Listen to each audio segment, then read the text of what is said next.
Welcome to my channel Abbas master and প্রিভি। আজকে আমি আলোচনা করব এবচন করা নিয়ম, অর্থাৎ ব্যাকরণ সম্মত কোন বাক্যগুলিকে এবচন করা যাবে, অর্থাৎ এবচন করার বিশেষ নিয়ম। তার আগে দু একটি কথা। বাংলায় একটা প্রচলিত কথা আছে, ফাঁকা মাঠে গোল। যে কেউ করতে পারে, কিন্তু গোল কখনোই নথিভুক্ত হবে না বা স্বীকৃতি পাবে না। ফাঁকা মাঠে গোল তাহলে প্রযোজ্য নয়, গ্রহণযোগ্য নয়। গোলকে নথিভুক্ত হতে হলে বা স্বীকৃতি পেতে হলে কতগুলো উপকরণ দরকার: খেলার মাঠ, দর্শক, প্রতিযোগী, জাজমেন্ট ইত্যাদি ইত্যাদি। সবচেয়ে বেশি দরকার খেলার কম্পিটিটিভ অর্থাৎ প্রতিযোগী, এবং তার পরেই দরকার রয়েছে দর্শকদের, যারা খেলোয়াড়টা কৃতিত্ব দিবে। যেমন কোনো খেলোয়াড় তার ভালো খেলা দেখাবে, তার মর্যাদা বা তার কৃতিত্বে বিচার করে দর্শক এবং উপস্থিত অন্যান্য সবাই। আমিও তাই, ফাঁকা মাঠে আমি কিন্তু গোল একা করতে পারি না, অর্থাৎ আমি ফাঁকা মাঠে একাই ক্লাসটা করে গেলাম, তার কোনো তাৎপর্য বা মানে নেই। এই জন্য প্রয়োজন অনেক অনেক বেশি স্টুডেন্ট যাতে আমার এই ফ্রি ক্লাস পেয়ে উপকৃত হয় বা এই ফ্রি ক্লাস দেখে তারা শিখতে পারে, সেটা প্রয়োজন। আর এর জন্য দরকার আপনাদের সহযোগিতাটা হলো লাইক করা, কমেন্ট করা, শেয়ার করা এবং সাবস্ক্রাইব করা। বিষয়টি মনে রাখা আবশ্যিক। অবশ্যই আমি আশা করব সকলেই আমার কথার অর্থটা অনুধাবন করতে পেরেছো। যাক, এবার চলে যাচ্ছি মূল প্রসঙ্গ, এবচন করার বিশেষ নিয়ম। কিন্তু আমি এখানে লিখেছি এবচন করার নিয়ম, কিন্তু মনে রাখবে এবচন করার বিশেষ বিশেষ নিয়মগুলি এখানে আলোচনা করা হবে। কোন বাক্যগুলিকে আমরা এবচন করতে পারবো তার জন্য বোর্ড ওয়ার্ক করা আছে। 1 নম্বরে আমি লিখেছি সকল, সর্বদা, প্রত্যেকে, যে কেউ, যে কোনো, অবশ্য, নিশ্চিতভাবে, মাত্রই। এই ধরনের কোন শব্দ কোন বাক্যের সঙ্গে যদি যুক্ত থাকে বা বাক্যের শুরুতে থাকে এবং বাক্যের আকারটি যদি সদর্থক হয়, তাহলে আমরা সেই বচনগুলিকে আমরা এই বচনে রূপান্তরিত করব। উদাহরণ হিসেবে আমরা দেখাতে পারি, যেমন প্রত্যেক পুস্তক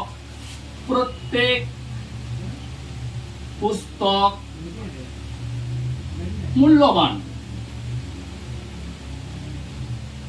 একটি বাক্য যেখানে আমরা পেয়ে যাচ্ছি প্রত্যেক কথাটাকে, প্রত্যেক পুস্তক মূল্যবান। এই প্রত্যেক শব্দটা দেখে আমরা এটাকে এবচন করব। আর একটা দেখে কি বাক্যটি আছে সদর্থক বচন। সুতরাং বাক্যটিকে যদি বচনে রূপান্তরিত করতে হয়, তাহলে আগে ক্লাসে বলেছি প্রথম শর্ত হচ্ছে লিখে ফেলা, তারপরে হাইফেন দিয়ে বচনটা আমি এখানে বসাতে পারি, বচনটা আমি লাস্টেও বসাতে পারি, দুটোই চলে, যার যেটা সুবিধা। বচন লেখার পরে আমরা কি করব, আমরা বচনের 4টি অংশতে আলোচনা করছি। প্রথমে আমরা বসাবো মানব। এই বচনের মানব কি? সকল। তার উদ্দেশ্যপদ কি? উদ্দেশ্যপদ হচ্ছে পুস্তক, সকল পুস্তক। সংযোজক, এই বচনের সংযোজক সদর্থক অর্থাৎ হয়, সকল পুস্তক হয়। এবার বিধেয় পদ বসিয়ে দিলাম, মূল্যবান। ব্যাস, আমি এ বচন পেয়ে গেলাম। এখানে একটা সহজ বিষয় মনে রাখতে পারো, এ বচনের আকার বলে সকল প্লাস হয়।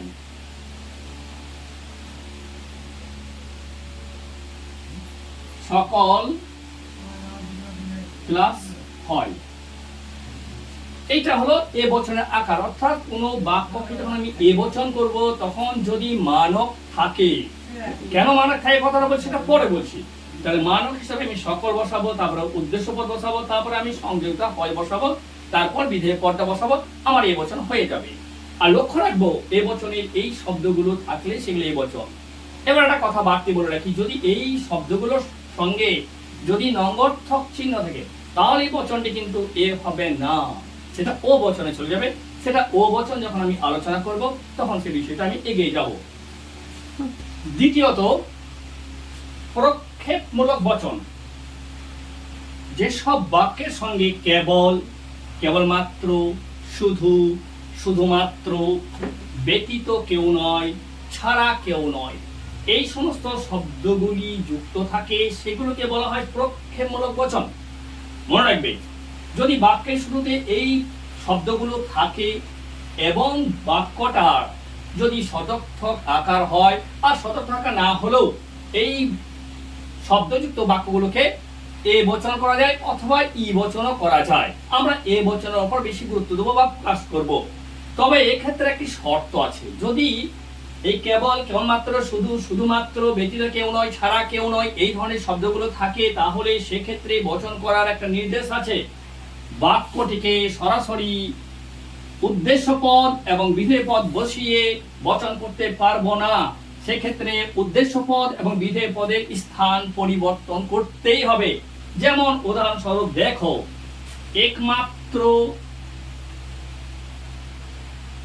জড়বাদীরা চার্বাক। এখানে একমাত্র অর্থাৎ কেবলমাত্র, একমাত্র, শুধুমাত্র এগুলো আমি লিখি নাই। একমাত্র শব্দটা ওই একই শব্দ। এই একমাত্র থাকার জন্য কি হবে, বাক্যটির উদ্দেশ্য এবং বিধেয়কে সরাসরি এ বচনে আমি নথিভুক্ত করতে পারবো না। অবশ্যই বাক্যটি এ বচন হবে। কি করতে হবে না, বিধেয় পদটাকে আনতে হবে উদ্দেশ্যের জায়গায়, আর উদ্দেশ্য পদটাকে নিয়ে যেতে হবে বিধেয়ের জায়গায়। বাকি সব একই। আমরা এলেফ লিখবো, যেমন লিখি এ বচন লিখবো হাইফেন দিয়ে। এবার এ বচনের মানক আমরা আকার থেকে পেয়ে যাবো কি, সকল।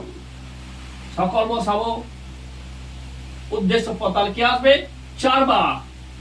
সকল চার্বাক হয়। এবার উদ্দেশ্য পদটা বিধেয় জায়গায় যাবে, জড়বাদী। তাহলে হয়ে গেল সকল চার্বাক হয় জড়বাদী। যদি ওই বাক্যটাকে সরাসরি আমরা উদ্দেশ্য পদ আর বিধেয় পদ বসিয়ে দিতাম, তাহলে কিন্তু কথাটা বাস্তবের সঙ্গে ভিত্তিহীন হয়ে পড়তো।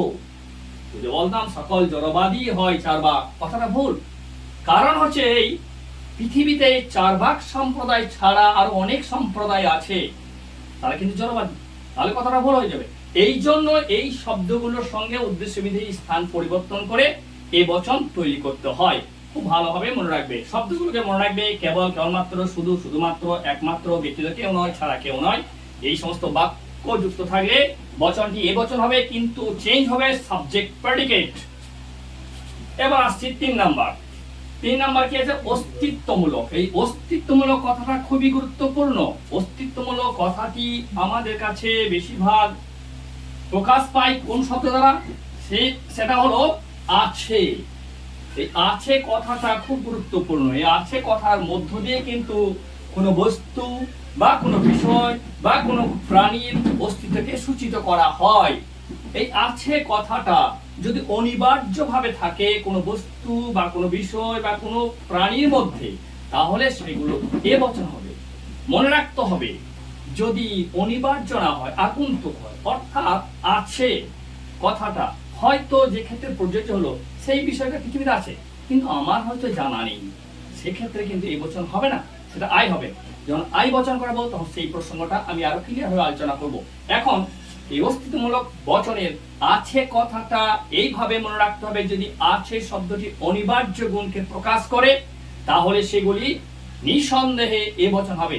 যেমন এক্সাম্পল, ত্রিভুজের 3টি বাহু আছে। এই কথাটা যেমন ত্রিভুজের 3টি বাহু আছে, অনিবার্য গুণ, কিন্তু 3টে বাহু ছাড়া কিন্তু কখনো ত্রিভুজ হবে না। 4টা বাহুতে হবে না, 2টো বাহুতে হবে না।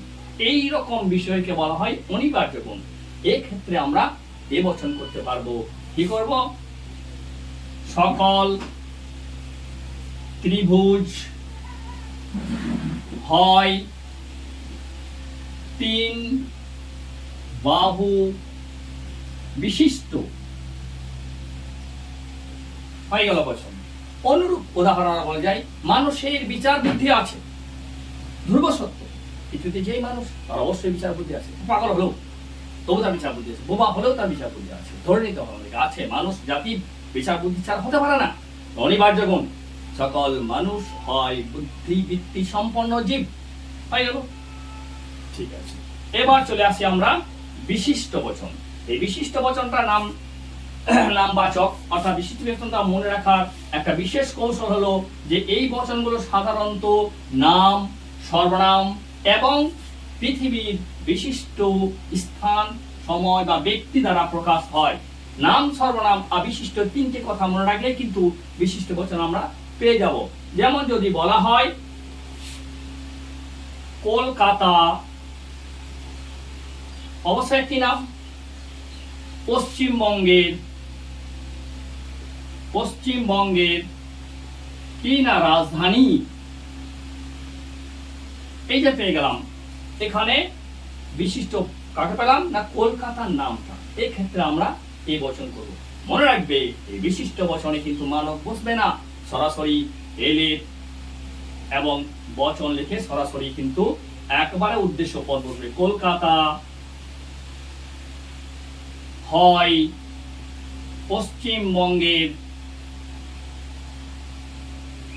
পশ্চিমবঙ্গের রাজধানী। হয়ে গেল কলকাতা উদ্দেশ্য, হয় সংযোজক, পশ্চিমবঙ্গের রাজধানী হয়ে গেল বিধেয়। অনুরূপ আরো উদাহরণ বলা যায়, রমেন ডাক্তার। এখানে রমেন একটা নাম, তাহলে সেটিকেও যদি আমি বচন করি সেটাও কিন্তু এই বচন হবে। নাম বাচক কি হলো না রমেন হয় একজন ডাক্তার। সরাসরি একবারে এই বচনে চলে যাব আমরা এলএফ লিখে, তার কারণ এখানে মানব বসবে না। অনুরূপ সর্বনাম দিয়েও যদি আমরা বলি তুমি ডাক্তার নও বা তুমি বোকা নও, একই ব্যাপার। তুমি নও বোকা, তুমি নও ডাক্তার। আবার সর্বনাম দিয়ে সে দিয়ে বলি সে পণ্ডিত, সে হয় পণ্ডিত ব্যক্তি। বোঝা গেছে? আবার এই বিশিষ্ট কথার আরো দু একটি বিষয় আছে পৃথিবীতে, যেগুলো ব্যতিক্রম। যেমন আগের দিনে আলোচনা করছি, এভারেস্ট হয় পৃথিবীর সর্বোচ্চ শৃঙ্গ। এভারেস্ট পৃথিবীর একটি, এটাও কিন্তু বিশিষ্ট বচন। এই ক্ষেত্রে আমরা যদি সদর্থক আকার পাই, মনে রাখতে হবে কিন্তু কথাটা, যদি সদর্থক আকার পাই তাহলে কিন্তু এবচন হবে। নঙ্গর্থক আকার পেলে কিন্তু এই বচন করা যাবে না, সেক্ষেত্রে চলে যাবে ই বচন। সেটা আমি ই বচনের সময় আলোচনা করব। পরে চলে আসি উপসংকেত।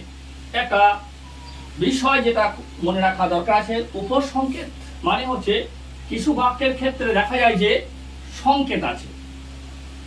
এই সংকেতগুলো প্রকাশ করা হয় যেখানে সেখানে, যখন তখন, সময় ইত্যাদি দ্বারা বা স্থান দিয়ে। যেমন যেখানে বাঘের ভয় সেখানেই সন্ধ্যা হয়। এগুলো হলো উপসংকেতমূলক বাক্য। যেখানেই বাঘের ভয় সেখানেই সন্ধ্যা হয়। এক্ষেত্রে আমরা বচনটি কেমন করব?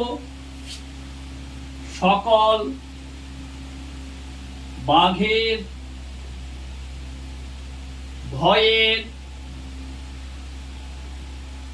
স্থান হয় সন্ধ্যা।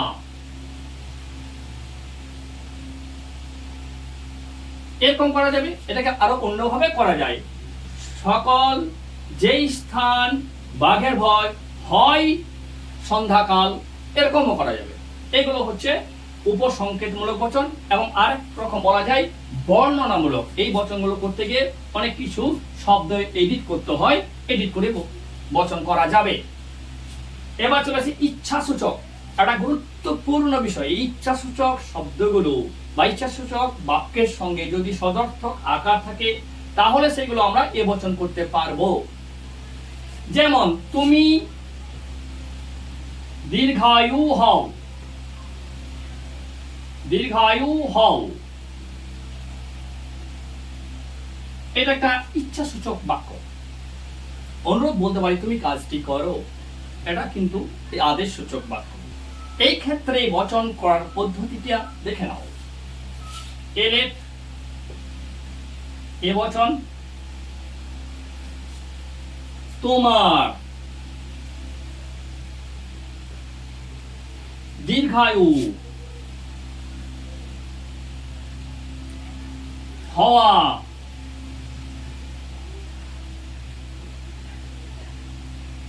হয় আমার কামনা, আমার কামনা। বোঝা গেল? তোমার দীর্ঘায়ু হওয়া হয় আমার কামনা। হওয়াটা কিন্তু সংযোজক নয়, কারণ সংযোজক সময় আলোচনা করে বারবার বলেছি, হয় ক্রিয়ার বর্তমান রূপ, হ অন্তস্থ, হ হস্যই, হ দন্তন ইত্যাদি। এখানে হ ও অন্তস্থ একা, ই কিন্তু সংযোজক নয়। দেখে মনে হবে যে ডবল সংযোজক, তা কিন্তু কখনোই নয়। আবার বলো তুমি কাজটি করো, তোমার কাজটি করা হয় আমার আদেশ।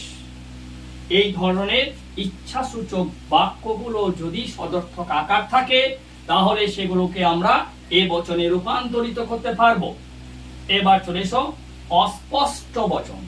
এমন কিছু বাক্য আছে যেখানে উদ্দেশ্য পদটা স্পষ্ট নয়, অস্পষ্ট আকারে থাকে। সেই অস্পষ্ট উদ্দেশ্য বিশিষ্ট বাক্যগুলোকে আমরা এ বচন করতে পারবো নিঃসংশয়ে। যেমন দেখো একটা বাক্য লিখেছি আমি, এখন অন্ধকার, উদ্দেশ্য পদ নেই, এখন অন্ধকার নেই। এই ক্ষেত্রে তোমাকে বাস্তব জ্ঞান প্রয়োগ করে বাক্য অনুযায়ী উদ্দেশ্য পদ তোমাকে বের করে নিতে হবে। এখন বলতে কাকে সূচিত করে? সময়টাকে।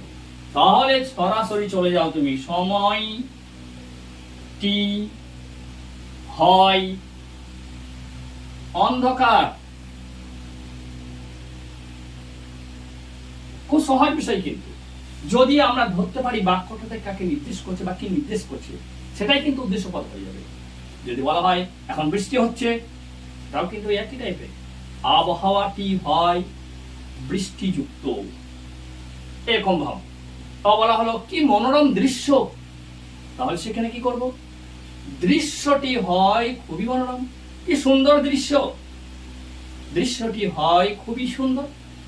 তাহলে পরিষ্কার অস্পষ্ট বচন যাদের উদ্দেশ্য পদ স্পষ্ট নয় সেগুলোকে আমরা এ বচন করব, এবং এ বচন করা খুবই সহজ। এক্ষেত্রে পরের নিয়ম চলে যাচ্ছি, ব্যতিক্রম নির্দিষ্ট। এটা একটা লক্ষ্য করার মতো এবং মনে রাখার মতো, বুঝে নেওয়ার মতো নিয়ম। ব্যতিক্রম নির্দিষ্ট। ব্যতিক্রম মানে কি? ব্যতিক্রম মানে হচ্ছে কাজে যেগুলো সাধারণত খুব কম পরিমাণে একটা দুটো বাই চান্স থাকে, তার মানে হিসেবে ব্যতিক্রম। যেমন ধরো বলা হলো পারদ ছাড়া সব ধাতু কঠিন, এখানে ব্যতিক্রম হচ্ছে কি পারদ। নির্দিষ্ট কথা বলেছি আমি এখানে, নির্দিষ্ট অর্থাৎ পারদ ধাতুটাকে নির্দিষ্ট করে বলা হচ্ছে, তাই এটি হবে এ বচন। কিন্তু যদি কথাটাকে ব্যতিক্রম না দিয়ে বলা হয় তাহলে কিন্তু এ বচন হবে না।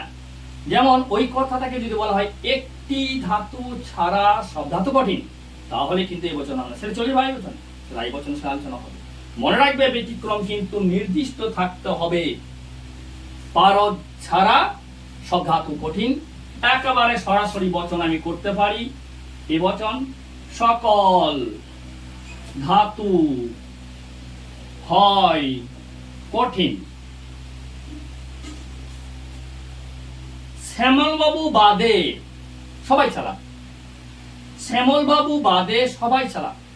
এই যে নির্দিষ্ট বলা শ্যামলবাবু, মানুষ সম্প্রদায়ের মধ্যে একজন মানুষের নাম ঢুকিয়ে দেওয়া হয়েছে, সকল লোক হয় চালাক। কিন্তু যদি এখানে বলা হয় একজন বাদে সব লোক চালাক, এ বচন হবে না, চলে যেতে হবে বিশেষে আই বচনে, কোন কোন লোক হয় চালাক। খুব মনে রাখার বিষয় এই ব্যতিক্রম নির্দিষ্ট। নির্দিষ্ট বিষয়টা কিন্তু বারবার বলছি, বারবার কিন্তু মনে রাখা দরকার আছে।